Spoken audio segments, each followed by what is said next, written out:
are expecting me to lift really big, and I may not deadlift really big. I don't know. We'll see. Maybe I will. We'll see. You I'm never just know. going to see where it falls, you know. And that is the healthiest attitude I've heard. Well, I'm it is. trying. Yeah, well, like I always say, you know, what you say matters, and what you think, of course, matters most. And you're having, we'll show later, a good example of mindset with your award person. We'll do an interview with him. That will be a separate video, actually, but he'll be in this video. And seeing how he talks, and then seeing how Clyde, the first recipient of the award, was talking the other day when we met him. You know, they're older, and their Clyde. Clyde, Yeah, yes. Clyde. Yeah. Their mindset's just so positive. It's like, okay, It's not only just so positive, but I mean, it's like it's succinct. You know what I mean? It's like, so Clyde is now 91. He received the award when he turned 90 to do 90 push-ups.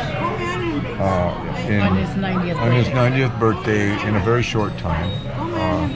He could have whipped them all out, actually. And that video is on our Vimeo site there, and I believe on YouTube. But yeah, it's the mindset. And look at Clyde when we met him the other day for lunch. I mean, he's still solid. I mean, he does not look like a 91-year-old person by any stretch. Although he's a little disappointed in himself because his shoulder hurts just a little bit, which, you know, my shoulders hurt, you know, at my age. Yeah. So, you know, we gave him and he wants to do his push-ups. He's doing 65 push-ups a day.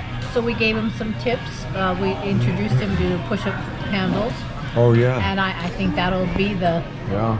Because he hadn't been using those. Yeah, I think that's going to be the ticket for him to be able to continue 65 push-ups a day at 91. Yeah. Most 30-year-olds I know can't do 65 push-ups. No, not at all. So, you know, and he's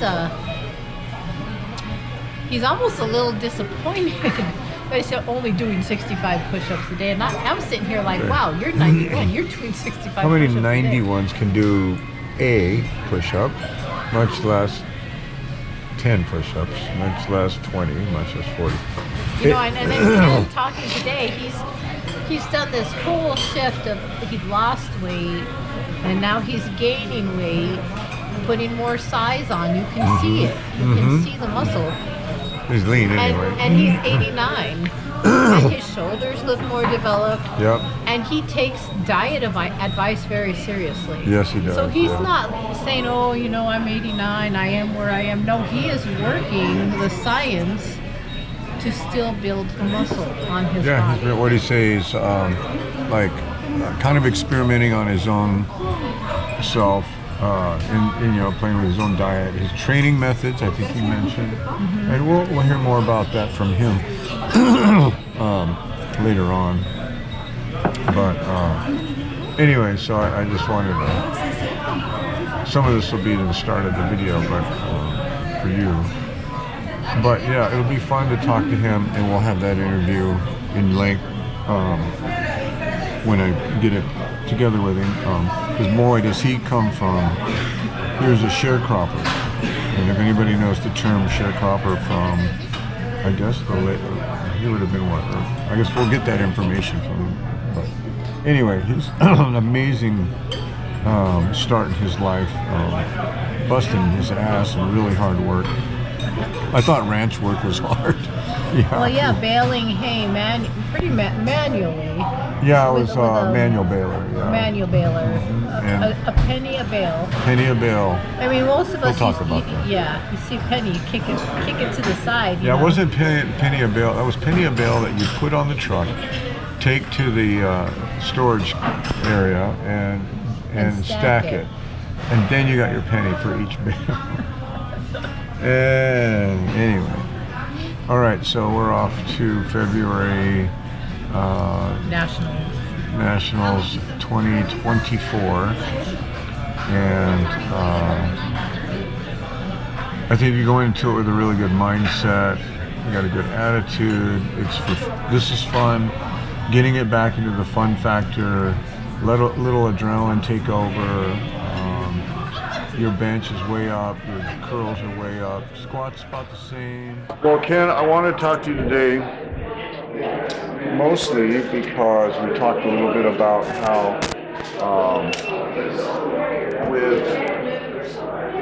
I got it. It's all good.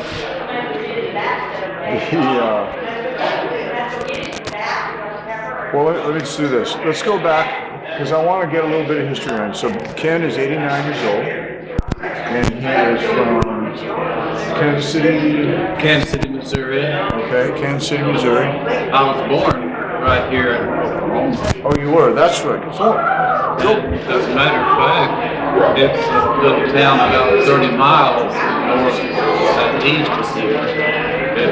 It's Highway 66, or Highway 66 is well known, and it's 17 miles east of Edmond. Okay. It's a little farming community. It has 630-some people. Now, we were sharecroppers. Family didn't have a trade, they were farmers. And father didn't have an education, he couldn't read and write. So times were changing, life was changing, and jobs were hard to find for an uneducated medical family. And our landlord got this land in the run for Oklahoma Territory, when it opened up Indian Territory. They turned it and it became a state in 1907. The landlord got this land during the rush. And his two sons had all the land vacant for it. And so my daddy came in as a sharecropper. We worked with the sheriff. The landlord furnished horses and plows and everything. He even owned the house that we had, a little 4-room house with no doors. We had no indoor plumbing, no electricity, no heating. We had our pump of water right outside the kitchen door. We had some woods out the back of the cow barn, and that's where we got our wood. We had heat and cooking wood on the stove. We cut our own wood. Had a team of horses. I say our team, they belonged to the landlord. We'd trim them in the woods and bring the logs out and throw them up there. And we'd have a cross-cut saw and then we'd finish it up. Double axe. But anyway, that's the way it was. And we didn't know what we were doing without, because we had no form of communication, and we had no magazine or newspaper. We had radio that was battery powered, and we kept that with listening to Hallmark every morning. And so that's the way it was. And that's why nowadays I am so content to do without a lot of the wants, and I concern myself with needs. And I have all of my needs and most of my wants. And the best way in the world to live is just, I just had a favorite Willis for Christmas time. I was with my daughter, her family, and Christmas. I just sat around the table and I just told them, I said, it's a wonderful feeling not to want anything. I got one just like it. Because it's amazing. People go through life thinking they need this and need that, but if they don't have it, they found out that they can do without it. Sure. Well, you talk about the freedom of that, right? Yes, sir. And there's nothing in the world like it. It's just unbelievable just to know that there's nothing I need. All I need is food, clothing, shelter. Yeah. And I worked from the time I could walk. You know, my first job was shelling corn for the chickens. Oh. And I was very young, and I sit on a 3-gallon bucket turned upside down, and my hands were still young and they weren't calloused, and I couldn't shell them with one hand. I had to take 2 ears of corn and rub the ears together Right. to get the kernels to fall. Well, I was barefoot, and the chickens come up there, and they couldn't tell what they were totally from the kernels. So here I was fighting off the chickens, and they were trying to get the corn, and I got a lot of what they call blood blisters. I don't know what they call man. them. But anyway, That's kind of cool. and I worked until I was 77 years old. I had 4 years in the military back during the Korean. Oh, are you a Korean vet then? Yeah, I did not know that. And then I was spent 34 years in the post office. And then after that, I did part-time work, and I continued to work until I was 77 years of age, and I retired completely. You worked at the U.S. Post Office, correct? Yes, sir. Okay. That's back when it was really service, but they called it the post office. Sure. Yeah. They changed the name to postal service, and I'm getting into things I shouldn't, but when they changed the name into postal service, they did away with the service. And that's the way I see it. Well, because you saw it differently and you experienced it differently. And I'll tell you, we were all very dedicated because we came back, just got through with the World War II and Korea, jobs were scarce, and to get a job you held on to. Sure. And so at that time the post office paid very small wages, but they had benefits, they had health insurance. Sure. And with a person starting a family, you need health insurance. Sure. So I stayed with them, like I said, for 34 years. And I started out as a letter carrier, and I had foot surgery and I had to go inside. And I did several jobs inside at the postal clerk. I worked the window, and I did claims, and I did bulk mailings. And at the end of my career, I worked in the accounting office as a timekeeper, in charge of payroll and keep on time. Right. And I tell you the truth, it's a wonderful job. I go in the morning in a good frame of mind, and I come home at home, come home happy. Oh, okay. It just, I've always heard that if you do something you love, it's not a job. Sure. And it was because as I went in there, I didn't know what I didn't know. Right. But anyway, I was a distribution clerk, and that's where you had to learn all the carrier routes and who carried them and distribute his piece of mail to make sure it got to that carrier until he knew that individual. Sure. So then my member I was up, and they would come around and give a test. They would just come up and pull your mail out and check it, and you not know ahead of time when you test it. But as time went on, someone discovered in the office that of every test that I'd ever taken, I made 100% in every one. And so this is where the lady from the accounting office came out and approached me and wanted to come into the accounting office because she'd had trouble. This was a job that was a seniority bid. Sure. And you could bid it, and they would give you 90 days to see if you could do the job. And they held your previous position open so you could turn it in. And so she had trouble because people didn't pan out. So every 90 days she had to get an employee. She came out and approached me because she said that I was accurate. And that's what she wanted in payroll and timekeeping. Right. But I didn't have enough seniority to get the job. And so as time went on, she figured out a way. Now, I don't know if I'm talking out of school. I don't know who could hear this. I may get, but anyway, I've reached a time in my life now where I really don't care. And that's part of their freedom, I'll tell you. Right. But anyway, we got to talking, and she discovered that I could back on those old manual typewriters, and Royal and Smith Corona. You may have heard of it. But anyway, I could type 70 correct words a minute.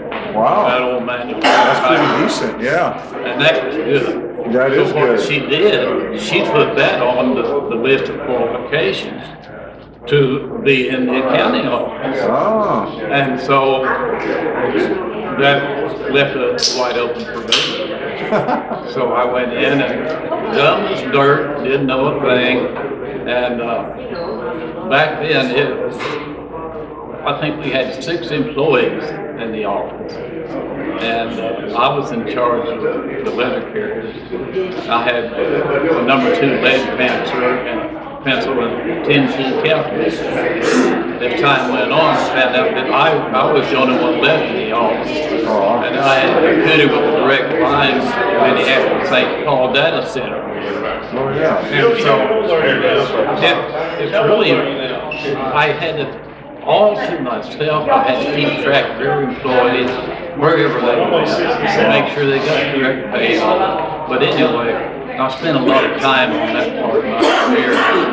And I go along a little bit. I say I was just an old farm boy. I was anything. I come back from overseas and I found the love of my life, and I married her when she was 20, and I took care of her until she was over 80.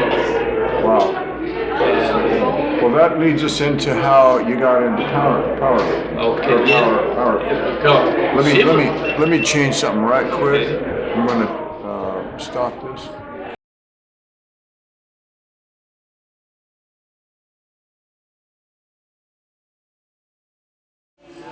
So, my wife's health was not very good. Her whole family had a history of heart problems. She had to have a replacement, and she had kidney trouble, different items. And so she bone deterioration. She fell quite often, and I had to pick her up and transport her. So I knew she didn't trust anybody with me. Because she was afraid that they would, anyway, I knew that I had to take care of my job, my responsibility, so I started collecting the barbells in the basement, and I started doing strengthening.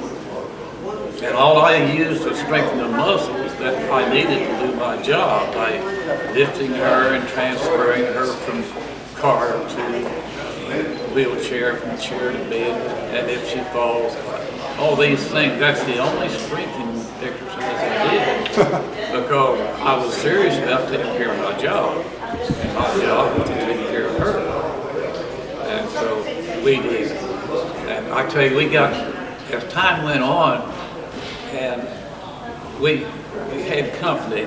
And I had a nephew one time ask me how I compared with other people my age, and I had no way of knowing that. So I got in touch with NASA, and like I said, I'm green as grass. But anyway, I found out that they were having a tournament up in Des Moines, Iowa. So my wife and I drove up to Des Moines, Iowa, and we went in there, and I introduced myself. We met Rich Peters sat down with us and talked to us.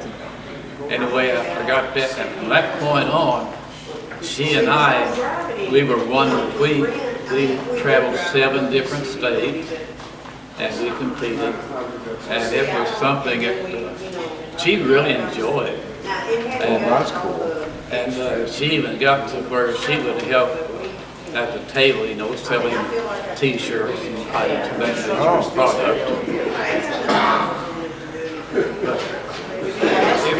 it's kind of a thing. It's funny and discouraging at the same time because we would just come back and say, oh, we would be in Ohio. And we wouldn't be 10 miles down the road, and she said, where are we going next? And here I'm thinking, I've got to recuperate. You know, I've driven down on that highway, and I've competed for 8 or 9 hours, but we had so much fun. It's just the two of us, and I know we had a lot of family that wanted to get in and participate in. But we wouldn't.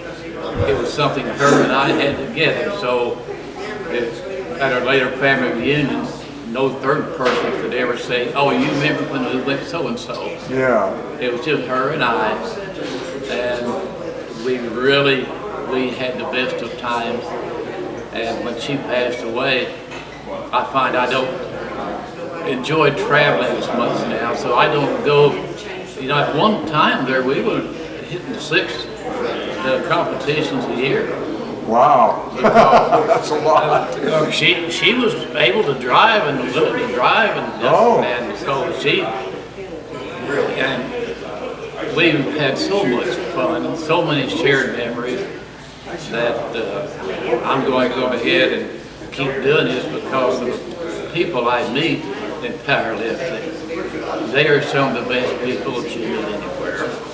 Sure. And I like to be around people that overcome difficulties, that they do the best they can with what they have to work with, no matter what it is. Everybody has good parts and bad things. Some you're good at, some you're not so good at. The thing I like about this group is they persevere. And the one thing I try to tell people is the only thing that I worry about is my effort. The only thing I have control of, I have no control over any outside thing. So if I control my effort, and I find that as time goes on, the hardest thing for me is my mind, is to keep my mind in the game. Sure. And a lot of this happened whenever I remember back and think about the times that we used to have traveling to Denver in the snowstorm, and sometimes I'll be sitting in a chair and I'll start crying, but these were good times and we had the best life of anybody could ever have. And so that's about all I know on that subject. I don't want to tell you more than what I know. Sure. Because there's not. But anyway, is there anything?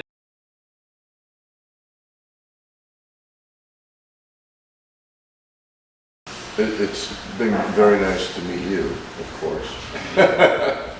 and you know, I'm 60, so you know, I'm climbing the ladder, as they say. And each day that goes by doesn't make you any younger. True. Fact, right? And there are special situations that come up that you wish you were 25 again, so you could handle the situation better. But sure, things are what they are. Things are what they are, and so we do the best we can, and hopefully life's wisdom helps us through some of those things, right? But Ken, it's been very nice to meet you, and you have been an inspiration. What was the whole point behind that? And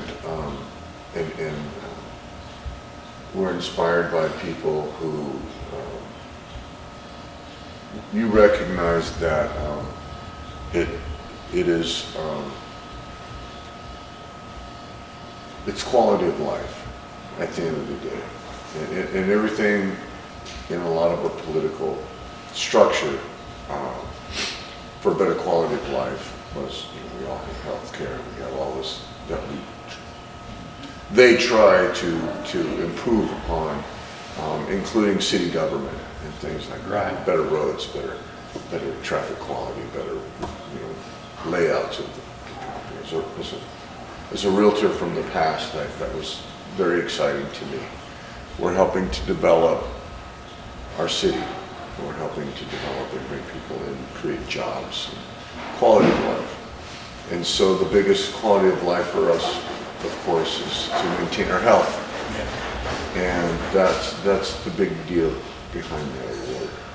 And so I'm going to bring it back down quality-wise here. One thing I want to touch on from last night was to just a little something about in your lifting, because you've obviously have grown into more training.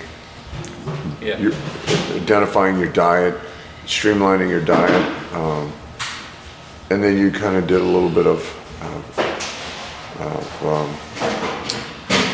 what do we call it?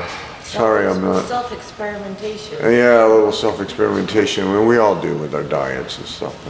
But at your age and your training, and honestly, you're not. And there's going to be snippets of you here lifting throughout this video, but you know, you're pulling some decent weight. You know, it's not exactly, you know, lightweight stuff. Most people at your age, hell, they couldn't pick up the bar, you know, and that's something in itself. But you're pulling way more than the bar, obviously, by any stretch. And so that in itself is already a hell of a accomplishment based on what's out there on the average. You know what I'm saying? So obviously you're above average. Well, that's kind of you say, though. Yeah, and your strength and attitude. We talked a lot about the mental side of just the lifting sport itself, right?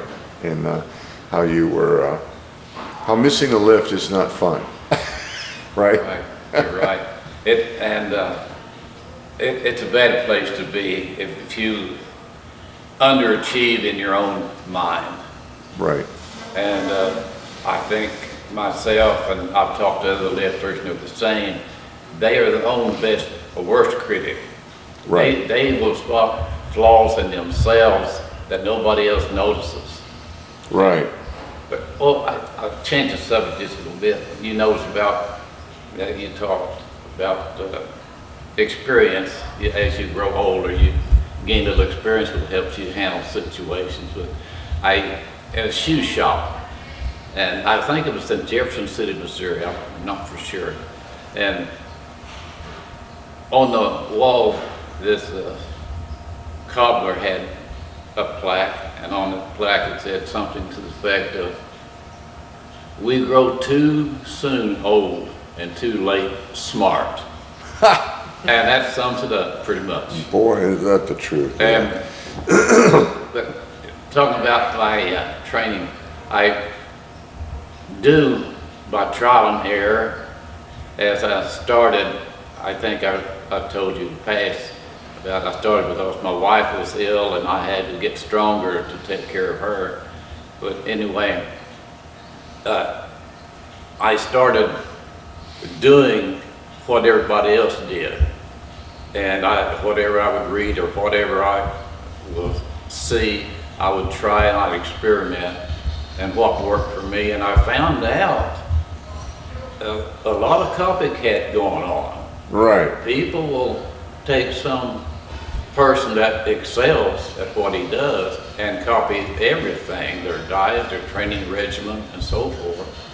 And back in the early years, they even copied him in taking drugs that ruined his health, destroyed his sense of reason. But as time went on, I found out that my body wasn't responding the way it should, so I started experimenting with myself. And what I do and how I approach this, I don't recommend to anyone because each person is individual. And you find out for yourself, or you continue to do what you're doing, I don't care. Yeah. But the thing, I started off with a regular program. You do your lifting 3 days a week, and on your exercises for each muscle group, you do 10 repetitions, 3 sets of 10 repetitions. I think that was pretty standard when I first got involved. Sure. But as time went on, we found out that this person, well, he was a bodybuilder. Sure. And this buddy over here, he was a weightlifter. And this person over here, he's a power man. Sure. And so a lot of them pick the sport depending on their size. You know, you have longer leg leverage here and there, and it's harder for you to do a curl because, well, you know, on the playground with a teeter-totter, Yeah. what that does. And so we stay at our weak points. I like to work on my weak points. Sure. Because I feel resistance every time. Yeah. And it's just a matter of overcoming. Yeah. But you have to know the difference between pain and injury. You better learn that quickly if you're going to be a lifter. And you have to be accustomed to being sore. Sure. And in my case, I do a hard lift today on a certain muscle group. Tomorrow I'm all right. The next day I'm sore. Sure. And it lasts one more day. Well, by that time, another muscle group has chimed in. They want part of it. So they start in. And so you've got their upper body up here. It's really, really uncomfortable for 2 days. And then you've got your legs, and then you've got you've got different bodies always responding. Sure. And they tell me that's healthy. That means that the blood is rushing to that area to repair any torn ligaments or whatever. Sure. But you can't get too much of a good thing. Anyway, I like to be in store because it knows that I had a good workout the day before yesterday. Yeah. But anyway, I started my diet mostly. Are you the breakfast lady? Yes. I Do Everybody just not raves about your breakfast. So everything yeah, that's you know, you actually told me is against me. all over. But I stay away from That's salt. right. I don't know if I talk to you, I just talking to the lady out there. I don't add any condiments at the table. In my house, I have no salt, no pepper, no sugar, and I eat it the way it comes from the fact, even my ground beef and my chicken breast, the way I get it from the grocery. What has helped me a lot is I have an air fryer. Oh. And so I find that I can use my microwave and my air fryer, and this keeps me from having to use my stove with the added cooking grease and different oils. Besides saving, I don't have to get the oven hot, and I can save the money that way. Well, sure. But I use my microwave and my air fryer. Huh. Interesting. And it's really, it doesn't take me that long to fix what I eat. And another thing is, I got on a kick where I was just wondering if I could lose body weight and still maintain my strength. Well, sure. And so I deliberately started losing weight while I'm still lifting and training.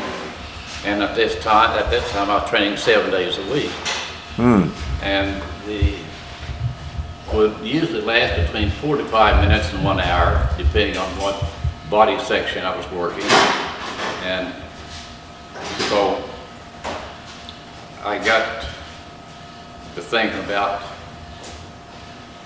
how much body weight can I lose without losing my strength. Sure. So we have what we call in NASA powerlifting sports, something called it's a power coefficient. Okay. And it breaks down the weight of the iron you are lifting compared to the body weight. And they put that in a machine that comes out and tells you what your power coefficient is. Sure. And that's how your true strength is defined, by your strength according to your body weight, not your total poundage you can lift. Right. And so I started doing this on a trial basis. And I get hooked because if it works, I will stay with it. And what I discovered it worked for me. Now, I'm not recommending anybody to do what I'm doing. I'm just telling you what works in my case. Is that my meals, I cut down the volume. I deliberately stopped eating while I was still hungry. Oh, And I never was completely full. And I would eat smaller amounts, and I'm at the point now where I can sit down to, I don't care if it's my favorite food in the world, I eat a small portion. Sure. Because my body has adapted, it has changed to coincide with what I want. sure. And so I'm eating less at each meal, and by me continuing my training schedule, I'm burning up the stored fat that was in my muscles. We need stored fat because that gives us energy for emergency. Sure. You gotta have the fat cells in your body to draw upon. But what the main thing is it's normal with the bodybuilders and iron heads, they call them, that work with iron. By the longer they live, the more muscular and more fat, and they just get bigger, and their body weight increases, and they add some strength along with that. Sure. But during my powerlifting, I got an award for lifting. I set the national records at 165 pounds, and I've set national records at 148 pounds.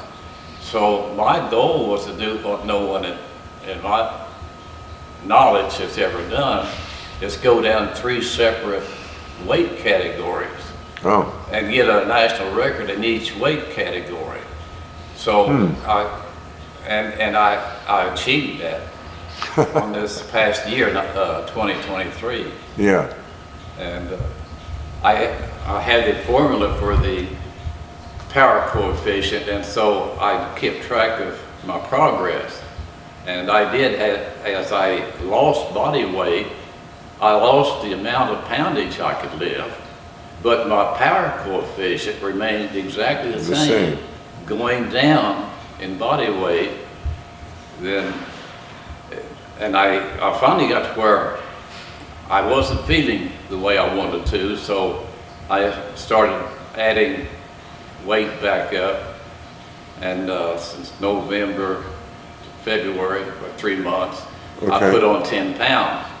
And a lot of that has been strength. My strength has increased, and I'm very satisfied with my experiment with myself. I never expect to go back down. So when you gained the 10 pounds, how much more food did you, and you increased your intake of food, correct? I did. Okay. But the thing of it is, when I started on that decreasing, I upped my number of times I ate per day. Oh, okay. Instead of just 3, what they call normal. 3 meals a day kind of idea. And I started, what I did, I would take a protein drink. Okay. And I had, I thought, I read somewhere when I started that you really needed, your body needed 1 gram of protein for each pound of body weight. And so using that formula, I started with my powdered protein shakes, and I mix mine with water. But then whenever I wanted to gain weight, I started using milk, whole milk, to mix my powder with. And that's the only change I made in my diet. So I'm taking, I called that my meal. I had a protein shake 4 times a day. Okay. And 2 of those was before I went to the gym to train, and as soon as I got back from the gym.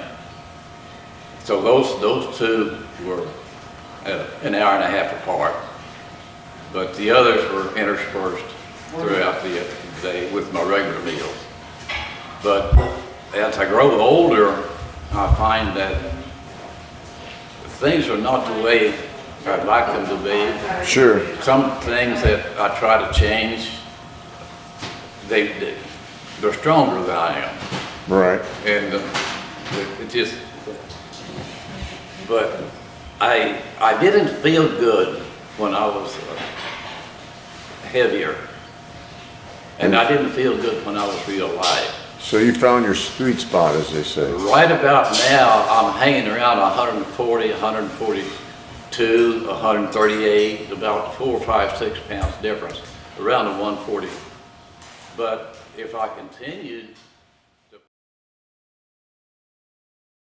It's been an honor to lift with an amazing organization like this, and they got me started in my whole lifting career, and I've kind of developed a website, and I try to help other people. And you know, one thing about NASA that really has enriched me is when I was 40, I was told that I may be facing a wheelchair. I was told my back was that of like an 80-year-old, and that I was kind of doomed unless I became an athlete. So when I look around the room and I see so many older lifters who are doing such amazing things, it gives me hope, because my biggest fear is not maybe making it to their age and not being able to do what they're doing. So last year I was inspired by somebody I met at a lab. I was getting blood work done, and this gentleman saw my NASA jacket and was super excited to talk to me as a power lifter, because he had been training to do 90 push-ups for his 90th birthday. So I followed him for about 6 months. We became very great friends. I encouraged his training. We got him on the news that day. He did his 90 push-ups on his 90th birthday at his retirement community. And he was the first recipient of this award that I decided to do for somebody over 60 who has, regardless of their age, achieved some kind of amazing athletic feat or has achieved health and fitness goals. Somebody who doesn't make their age a limiting factor, because that's a huge deal for me. So I knew last year who I was going to give this year's award to. And Ken, this one's for you.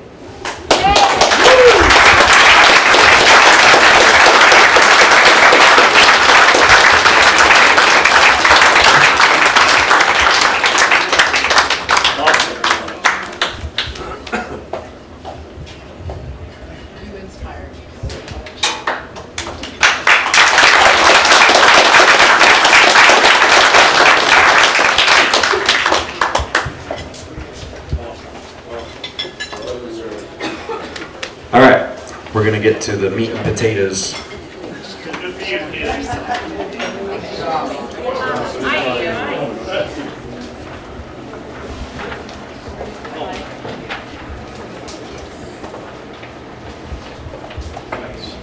you're a sweetheart. All right, so we're gonna start with